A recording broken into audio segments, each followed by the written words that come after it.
You asked, how to divide 2060 by 5 using the long division method. 2 is too small.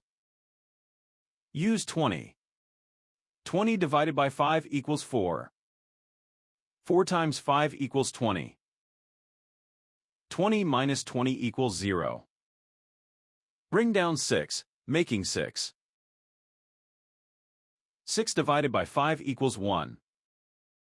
1 times 5 equals 5.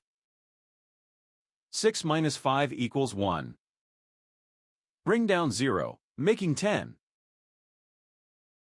10 divided by 5 equals 2. 2 times 5 equals 10.